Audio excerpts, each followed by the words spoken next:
Hello, everyone, and thank you so much for joining us this afternoon, at least this afternoon here on East Coast time, where I am in Washington, D.C.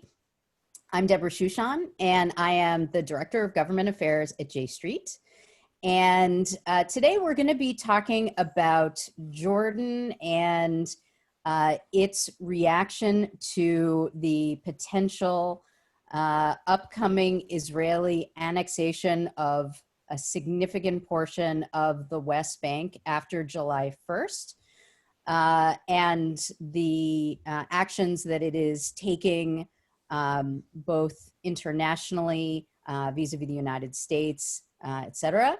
It's a really important topic. We're going to be doing a future webinar as part of our series on this very serious threat of annexation, on the reaction of the Arab world more broadly. But I really wanted to make sure that we had the opportunity to focus in specifically on Jordan, since annexation would have, among all of the Arab states, I think the greatest impact on Jordan.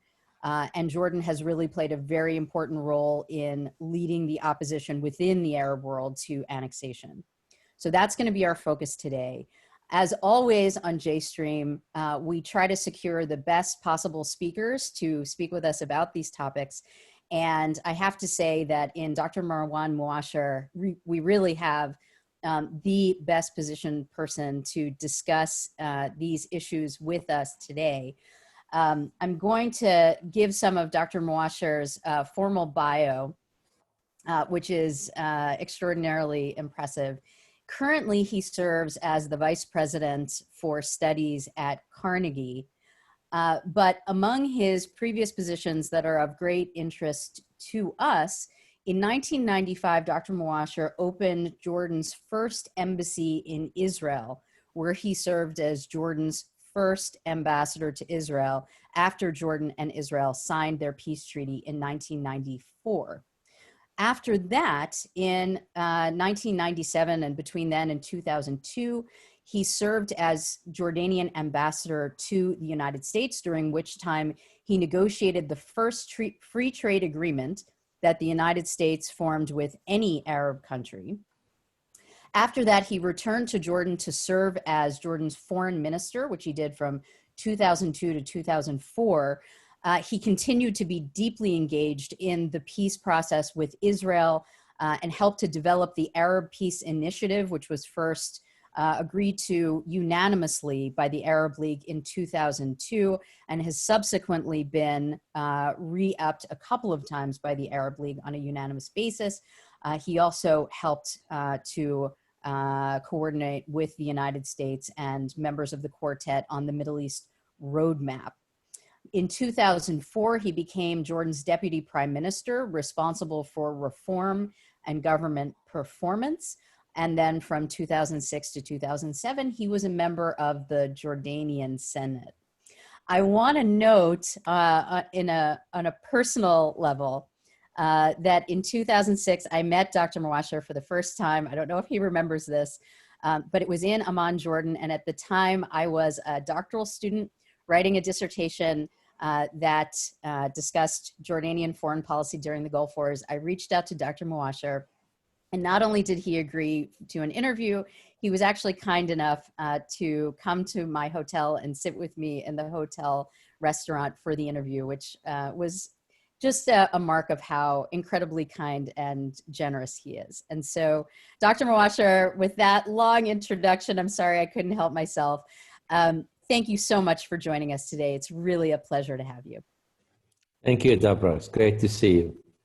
Thank you so much. And thank you for, I should note that you are joining us today from Amman in Jordan, where it is already evening. So thank you so much for joining us. So without further ado, I'd like to turn it over to Dr. Muasher, who will make some initial comments, and then we'll follow that both with some questions that I will offer to Dr. Muasher, and then we will, as always, have an opportunity for questions from our audience. So let me just tell everyone, as I will remind you a few times throughout our program today, that you can go to the Q&A at the bottom of your screen, click on that at any point during this webinar, and submit a question. And I see, alhamdulillah, already we haven't even started yet, Marwan, and already I see a question has materialized from the audience. I'm sure we'll get many more. So please go ahead and do that at any time. And without further ado, it's over to you, Marwan. Thank you so much, Debra, and thanks to J Street for giving me this opportunity. You're doing some really important work in the United States, and I want to just commend you on many of the things you're doing there. Let me try to explain Jordan's position and why it has taken such a strong position against annexation. And I want to give a very brief historical background, but just to say that the two-state solution for Jordan, the peace process for Jordan, has always been a domestic affair, not just a foreign affair or an Arab affair, if you want. Jordan went and signed a peace treaty with Israel precisely because it felt that in doing so, it had an opportunity to end the Israeli occupation of the West Bank and Gaza and East Jerusalem, and to establish a Palestinian state on Palestinian soil. Jordan felt then, and still feels, that in doing so, it would not just be furthering Palestinian interests, but Jordanian interests as well. We've all known about the argument of the alternative homeland that Jordan is Palestine. And Jordan, by signing the peace treaty, felt it would bury that argument forever. Then, of course, the alternative homeland argument was a fringe Israeli political argument done by maybe some radicals in the Likud, maybe just some fringe politicians. It was not taken as seriously as it is taken today. Today, Jordan faces a situation where the Israeli government, and not just the Likud, if you look at the broad spectrum of the Israeli government, does not appear to favor a two-state solution that is at least acceptable in a minimal manner to the Palestinians. And today, both Netanyahu, the Likud coalition, as well as Kahol Lavan and even the Labour Party, which is part of the Israeli government today, appears to be acquiescing to an annexation, which would basically kill the two-state solution. And we can talk about why it would do that. Well, to Jordan today, if indeed Israel does not want a Palestinian state on Palestinian soil in the West Bank and Gaza, which I think is becoming very clear that it doesn't want that. And if Israel also does not want a Palestinian majority in areas under Israel's control, and today if we look at official Israeli statistics about the number of Palestinian Arabs living either in Israel proper or in the West Bank, Gaza, or East Jerusalem, that number is 6.6 million Palestinian Arabs versus 6.5 million Israeli Jews. In other words, parity is already there. And if Israel does not want that to turn into a clear majority, then the only logical solution for Israel is to try to get rid of a massive number of Palestinians from the West Bank. And where would they go? To Jordan. That can be done through a number of scenarios. I used to say myself when I was foreign minister, that the age of expelling a large number of people is gone. That in today's world, this is a thing of the past. After the Syria crisis, we cannot say this anymore. 6.5 million Syrians left Syria in no time.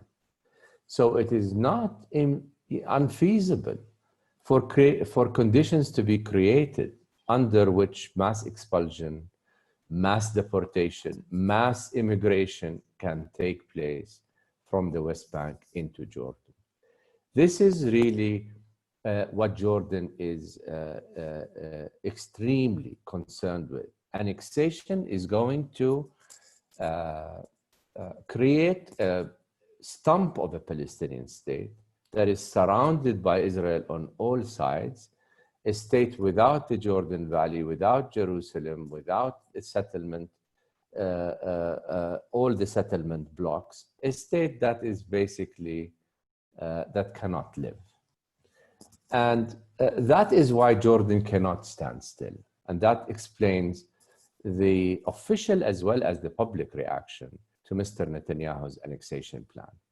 I wanted to say this just as a background of why Jordan, one, is serious about its opposition to annexation, and two, why it will continue to try to fight that annexation with all, what Jordan has. We cannot, and we may not be able to stop annexation on our own, but we certainly will not stand still as we see an existential threat to the integrity of the Jordanian state. This is going to have repercussions on the peace treaty. It's going to have repercussions on any kind of cooperation between Jordan and Israel. Today, people are asking, why is Jordan even cooperating with Israel at a time when it is seen that Israel is working directly against not just the interests of the Jordanian state, but maybe the existence of the Jordanian state as we know it. Let me stop here and take your questions and comments on that. Thank you so much for that, Marwan. I'd like to set a little bit of context here. And King Abdullah, His Majesty, has said that even before this most recent discussion, which appears to be, of course, quite serious by Prime Minister Netanyahu about annexation, unilateral annexation, King Abdullah said that relations between Israel and Jordan were at a low.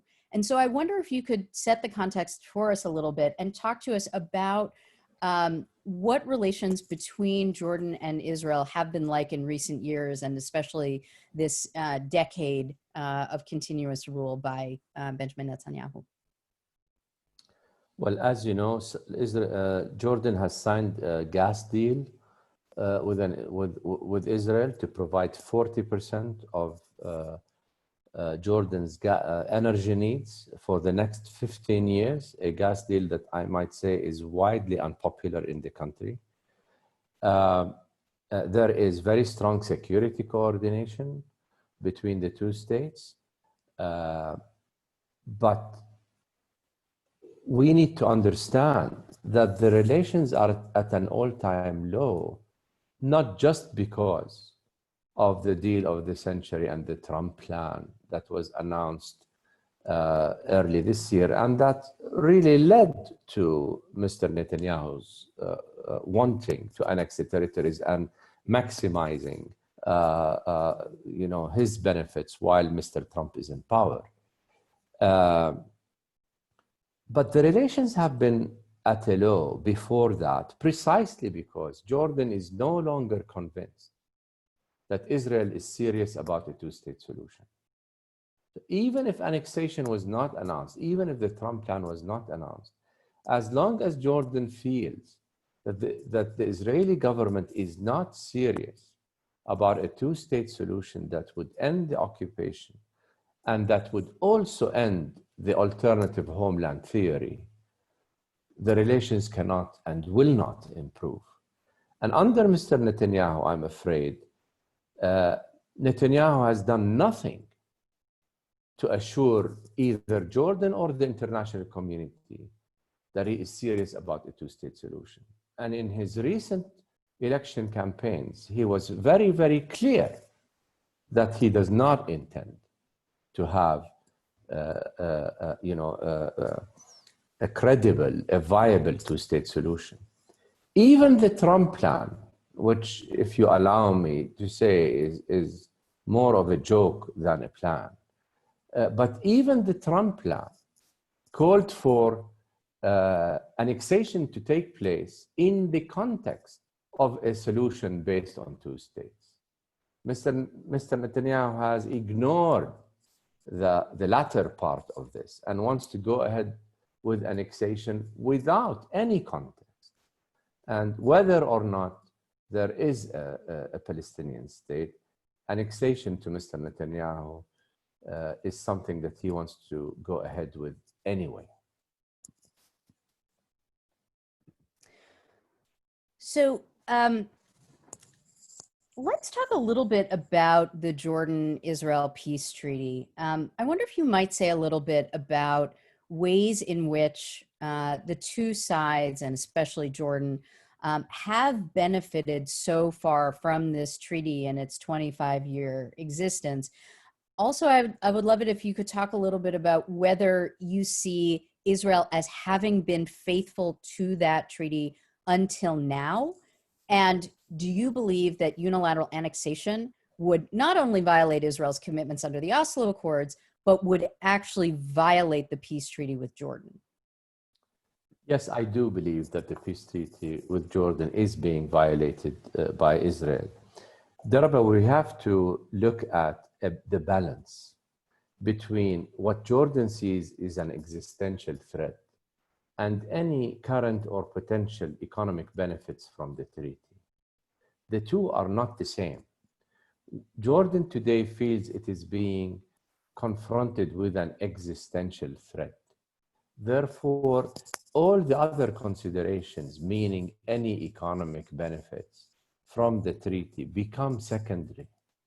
And that is a very important point, because there are people who say, you know, Jordan can get some billions of dollars in assistance, and Jordan would acquiesce to the annexation and to the death of the two-state solution. That is something that simply will not happen. And the historical record for Jordan is clear. When Jordan had to take decisions that had to do with its existence as a state, whether in the first Gulf War, whether in the 1967 war, economic and financial considerations were very secondary. There is a clause in the treaty. There are two clauses, actually, that explicitly prevent each state from an involuntary expulsion of inhabitants of that state into the other state. This is the first clause. And Jordan feels very strongly that by annexation, such an involuntary expulsion or immigration is going to happen. That's the first part. The second part is when the borders were delineated in the treaty, there was a clause that said that the borders between Jordan and the West Bank are going to be, left to negotiations between the Palestinians, but with the understanding that we would have borders not just with Israel, but with a Palestinian state as the only way to ensure a connection between the Palestinian state and its Arab depth. With annexation, that's not going to happen, and Jordan will have to face a very, very long border with a state that today is seen as working against its interests. And I think Jordan has a legal case, and I expect Jordan will take legal measures to, whether going to the International Court of Justice or other such international venue to challenge the Israeli actions on the basis of the Jordan-Israel peace treaty. Thank you. So one of the aspects of annexation that is so concerning for Jordan is that the discussion about that, including in the so-called Trump peace plan, includes annexation of a large part of the Jordan Valley. So I have a couple of questions related to that. One is specifically, how does Jordan regard that possibility, specifically related to the Jordan Valley? I know there are some claims that have been made by Israeli officials that state that, whatever King Abdullah and Jordanians may say publicly, that they actually would welcome in practice Israeli control of the Jordan Valley and Israeli control over borders with Jordan, such that the Palestinians a Palestinian state wouldn't be on Jordan's border. So I wonder if you would, on the one hand, address that, and on the other hand, talk about the difference in Jordan's reaction depending on what exactly Israel annexes. So if there is a more limited annexation to the so-called blocks, which, to be clear, we at J Street do not favor at all. We don't favor any unilateral annexation. But would there be a difference in Jordan's reaction depending on what Israel annexes? Debra, can you remind me of the first part of the question? It's an important one. Right. Before the degree. Yeah, the first part of the question is specifically about the Jordan Valley, and really just how does Jordan see annexation of the Jordan Valley? I've worked on a two-state solution almost all my life, and I've encountered in almost 20 years of working on this so many Israeli officials that claim to be speaking on Jordan's behalf. It's like, we know what you guys think. You don't know what you think. We do, which is frankly ludicrous. Jordan has publicly and privately announced for countless times that we fully expect the Jordan Valley, the border of the Jordan Valley with the Palestinians, to be under Palestinian sovereignty. And not only that, but we see Israel's retaining of the Jordan Valley and sovereignty over it, over the borders, as threatening to Jordan. We do not want that long of a border with Israel. And we've made that very, very clear. And it, astonishes me over the years how Israel claims every single time to be talking on Jordan's behalf. So I want to make sure people understand that this is categorically not true. Jordan only wants the Palestinians to have control over their borders and wants a connection between the Palestinian state with Jordan through the Jordan Valley, because we see this as the only way the Palestinians can have a viable state. If the Palestinians are surrounded on all sides by Israel, that is not a formula for a viable state in any way, shape, or form. The other point I want to make is that Jordan is not concerned with the degree of annexation. Any annexation is not only opposed by Jordan, but any degree of annexation points out, I want to take us back to the two-state issue, points out to the lack of seriousness on Israel's behalf to establish a Palestinian state in the West Bank, whether they annex 5% or 10% or 30%. Although I am of the firm belief that Netanyahu is going to go for maximum annexation. Why? Because he feels this is a golden opportunity while President Trump is in power to maximize Israel's gains. He has made that so many times that if he goes back on that, he is going to face a lot of opposition from the Israeli opposition, which today is to the right of Mr. Netanyahu, let alone from his own Likud faction. So it does not matter what degree of annexation is done. The litmus test for Jordan, as far as Israel's actions are concerned, are whether Israel is serious about ending the occupation and establishing a viable Palestinian state alongside Israel or not. And Jordan feels, and in my view, very justifiably, that Israel is not serious at all about this. Thank you. So let's continue with that thread. And I'm going to start to bring in some of the many questions that are pouring in, as I knew that they would from our audience. Again, just a reminder, if you'd like to submit your own question, and I will try to get to as many as possible, you can go to the Q&A button at the bottom of your screen. As I like to do, I'm going to try to kind of bundle questions together, especially because I see we're really going to have a lot today. And so, not surprisingly, we have a couple of questions about Jordan's reaction, right? What Jordan will do in the event of Israeli annexation or even sooner. Michael Friedman, for example, asks what steps Jordan will take to sanction Israel.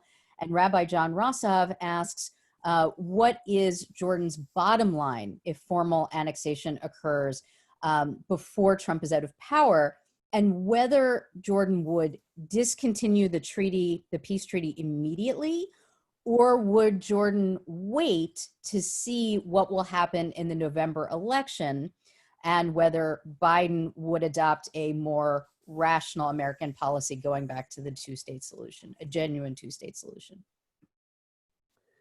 Jordan, I mean, of course, I'm not a Jordanian official, so I need to make that clear.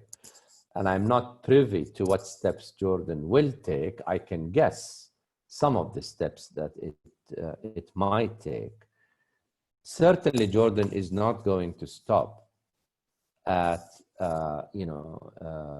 recalling its ambassador from Tel Aviv or expelling, for example, the Israeli ambassador from Amman. That's largely symbolic. The bottom line for Jordan is that business as usual cannot be maintained in the case of annexation. And so the treaty will have to be revised. That is not to say that the treaty will be abolished. There are a lot of legal and political considerations that Jordan has to look at. But it does mean that business cannot be maintained as usual. And if Israel violates the treaty itself, then Jordan cannot stand still without challenging Israel on that fact. But you have a lot of other issues also. And I'm not excluding the possibility of abandoning the treaty. All I'm saying is, this has to be carefully studied. The gas deal with Israel will be, in my opinion, one of the first casualties. Security coordination will be another casualty. The treaty, even if it is not abolished, will at least be frozen. I mean, how can you, and I want to ask everyone this, how can you work and cooperate with a country that you know is working against your own existence? It doesn't make sense to anyone. Jordan is not a big power, so of course, I'm not suggesting that Jordan alone can do everything, but I am suggesting that we also do have friends, I think, in the international community. We have wide bipartisan support on the Hill, and I think Jordan will use that support to explain to the US Congress the dangers of annexation and what it means to Jordan. Jordan has excellent relations with the European Union and other countries, and the European Union has already taken a very clear position of not accepting any annexation if it is not agreed to, any changes to the 67 border, if it's not agreed to between the Palestinians and the Israelis. These are some of the steps that Jordan can do, Debra. But let me also say this. Suppose that after all the diplomatic efforts that Jordan and others might take, well, let me also add, sorry. I think Jordan should talk to Mr. Gantz, Mr. Ashkenazi, at least from Kahol Lavan, who have some daylight between them and Netanyahu on the annexation front. And I think we should also explain to them the dangers of going ahead with such a move, if they don't know already. But the question to ask is, what happens if all of these efforts don't succeed and annexation does take place? And a two-state solution becomes impossible. There are those who argue, I'm one of them, that a two-state solution has become impossible. But suppose it is not impossible, and with annexation, it will become impossible for sure. What discourse, what course of action will the Palestinians have in such a development? If they cannot have their own state, it will only be natural for them to start asking for political and civil rights in the state within which they live, which is Israel today. Because while we might not have a one-state solution today, and you're talking to a two-stater, of course, we do have a one-state reality. The question will become, if annexation takes place and a two-state solution becomes impossible, the question will become not whether a one-state reality will emerge, but what kind of a one-state will that be? Will it be an apartheid state, or will it be a democratic state, or will it be somewhere in between? In other words, the Palestinians, having been denied a state, will for sure start asking for political rights. And then what does the international community do, including the US public? They cannot say no to a state and no to political rights. Because in saying that, what they are basically saying is yes to apartheid. This is the kind of future we're going to have to deal with if a two-state solution becomes impossible. And that is something that few countries, few politicians want to talk about. Everybody is just focused on annexation and the short term, but few are considering the long-term implications of what annexation is going to do to the future of this conflict. So much there to unpack, and we have a lot of follow-up questions that I'd like to come out of that. One of those questions that I'd like to ask you now comes from Susie Betcher. Marwan, you've now said a few times that Israel is working to undermine Jordan's very existence, that annexation would do that. And so Susie Betcher wants to probe that a little bit. And she says, existential threat is a very strong term. She asks if you could please expand on how annexation could actually undermine Jordan's very existence. And if I may add to that, Marwan, is it, you've talked about the fear that annexation will be accompanied by expulsion of Palestinians to Jordan, so that Jordan will take on even more Palestinian refugees than it has in its 74-year history. It's already had a couple of different waves of Palestinian refugees who form a majority of Jordan's population.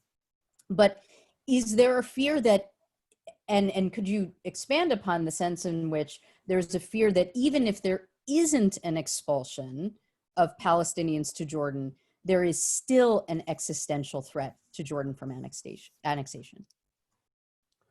Well, the Palestinians in Jordan today are Jordanian citizens for the most part.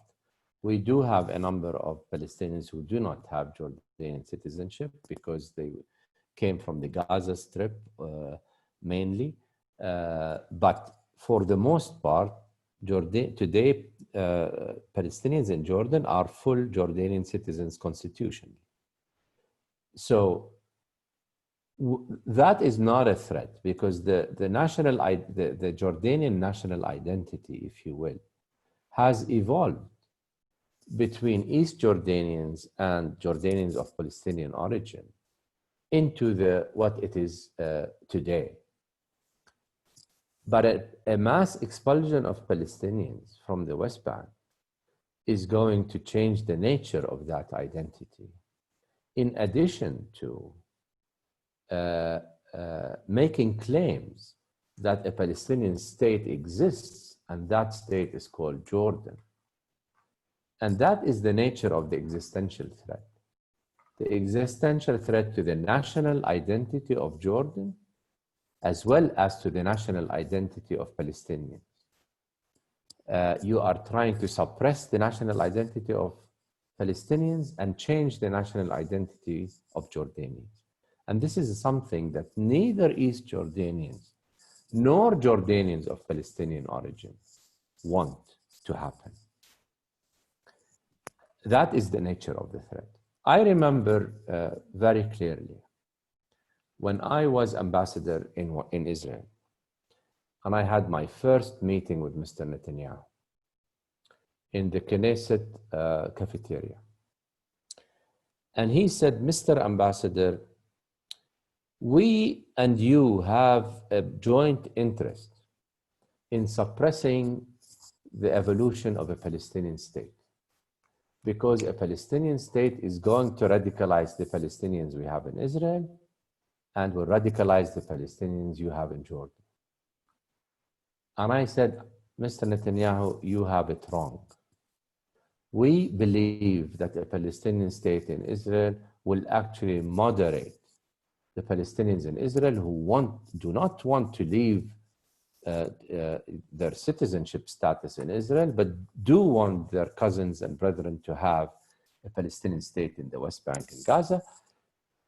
And the Jordanians of Palestinian origin also are happy staying in Jordan and being full Jordanian citizens, but they also want their cousins and brethren to have a Palestinian state on Palestinian soil, not on Jordanian soil.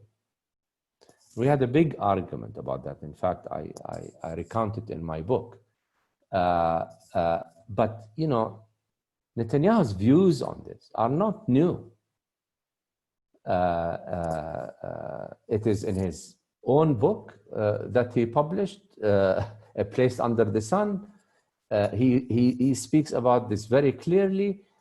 He has never been a supporter in any way, shape, or form of a viable, credible Palestinian state.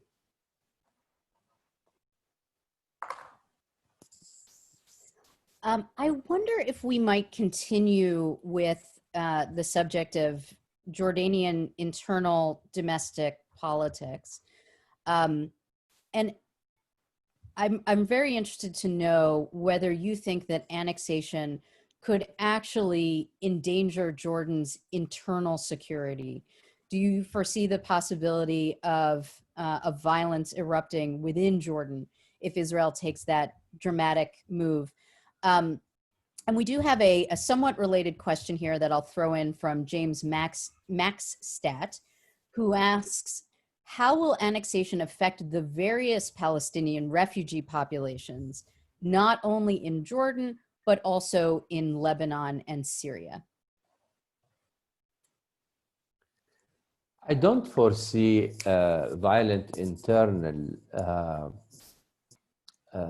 eruption in Jordan if what is meant by a violent eruption is against the Jordanian state. Because today there is no daylight between the king's position, the government's position, or the public position on this. There is no daylight at all. There is no daylight between the East Jordanians and the Jordanians of Palestinian origin on this. Everybody agrees that annexation is bad for the Palestinians and is bad for the Jordanians as well. So in terms of any violent internal eruption against the state, no, I don't see it. But that is not what we need to have our eyes on, Debra, because it is not the short-term consequences of annexation that are important. A lot of people have already discounted the two-state solution. And so a lot of people in the public might not see this as any major change. All the polls will tell you, and particularly polls done inside the occupied territories will tell you that a majority of Palestinians do not believe anymore that a two-state solution is possible. It is the long-term consequences of annexation that we have to be concerned with. So whether there is any short-term eruption or mass protests or not, it is, to me, not the key issue. The key issue, how are we going to deal with the future of the conflict over time in case annexation takes place? That is the question to be asked. So we have a number of questions about that continue with the theme about what options Jordan has available to it in this situation. Molly Freeman, for example, asks whether Jordan, in concert with other Arab states, has any leverage vis-a-vis these plans for annexation. And building on that point, William Busalis also asks whether Jordan can rely on support from regional allies and other international actors. And so I think, there's a strong interest here in getting at the question of whether Jordan is strongly backed by Egypt, which also has a peace treaty with Israel, of course, and by other by other regional actors. We, of course, have Israel's interest in a broad normalization within the Arab world, something the Arab Peace Initiative that you worked on promised, but Israel never responded to. But one of the things that, as you know very well, the Trump administration plan is premised on is actually the notion that the Gulf states would help to fund the economic portion of it. And so do you see a real opposition from other regional actors, including the Gulf states? And do you think that might give Jordan and the Palestinians leverage to prevent annexation? Well, the three, I think, countries or entities that will be most affected are, of course, the Palestinians themselves, Jordan and Egypt. And I would assume that there will be strong coordination among these three in order to coordinate their efforts. I'm not very optimistic about the Arab reaction. We will have condemnations, we will have communiques, but in actual terms, whether that is going to be translated into anything more than that, I think is very doubtful at best. Most Arab countries are preoccupied with their own issues.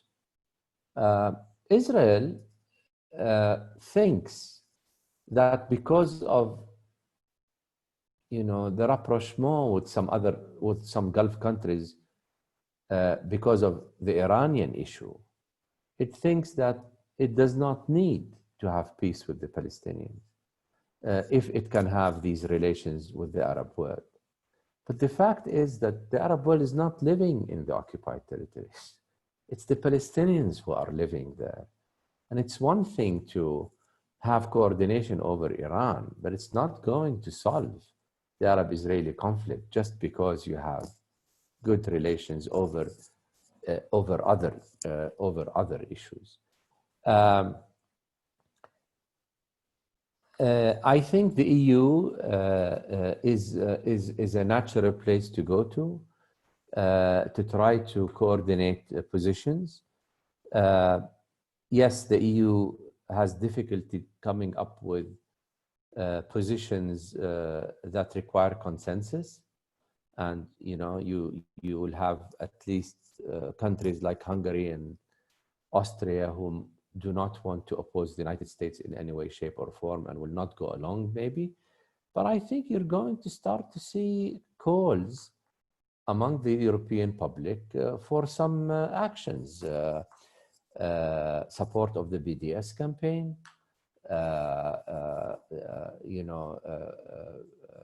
not allowing goods that are produced in the settlements to enter Europe. These do not require consensus. And I think there is a strong majority also among European countries that business cannot also be as usual if Israel goes with the annexation. Again, I don't have any, I'm not naive to expect that all these actions might stop annexation. They might very well not stop annexation. But the world, our world after annexation, is not going to be the same as before it. And people's acceptance of Israel in the international community will change considerably. Not that Israel has not violated international law in the past, but this is a clear and open violation and against the whole world. And I don't think, and that people around the world, countries around the world, are going to conduct business as usual with Israel after annexation. So I'd like to explore the topic of Jordan's relations with the United States today. Jordan has historically, as you know very well, of course, had very good relations with the United States. Can you comment on Jordan's attitude toward the Trump administration? That's a question asked by John Cupper. What are the state of Jordan's relations today? What do relations between Jordan and the U.S. Congress look like today? And also we have a question from Bill Berger asking what changes you would predict in Israel's relationship with Jordan, and we could add to that in Jordan's relationship with the United States if Biden wins the election in November. Well, Jordan enjoys, has enjoyed excellent relations with the United States and bipartisan relations. We've been friends of many US administrations, whether Democrat or Republican. The problem that Jordan faces with the current administration today is not that the current administration is hostile to Jordan. It is not. It is not that the current administration wants to purposely hurt Jordan. It does not. But it is that Jordan has become collateral damage to the United States administration. In other words, if the implementation of the Trump plan and if the implementation of annexation is going to hurt Jordan, then be it. It's just collateral damage. This is the problem that Jordan faces. There is not enough understanding among the US administration, I keep saying, White House in particular. There's not enough understanding of Jordan's dilemma here and Jordan's predicament. That is not to say, though, that Jordan relies only on the White House in its relations with the United States. We have enjoyed over many, many years wide bipartisan support in Congress among both the Republicans and the Democrats who understand Jordan's position, who support Jordan's position, and who I think will support and will support Jordan in the future. We also enjoy support among parts of the administration itself. So yes, the White House, is going ahead with the plan, and the State Department also, but that's not all the administration. If you look at other quarters, such as the Pentagon, such as the CIA, and other US departments, we still enjoy very, very wide support. And Jordan is going to use that. If Mr. Biden wins the election, he will definitely, in my view, stand against annexation. And yes, there will be a much better understanding of the Jordanian position by a Biden White House than by a Trump White House. We have a question, shifting gears a little bit here, that is not always asked in this context, but I think it's a really important one, and it's about water.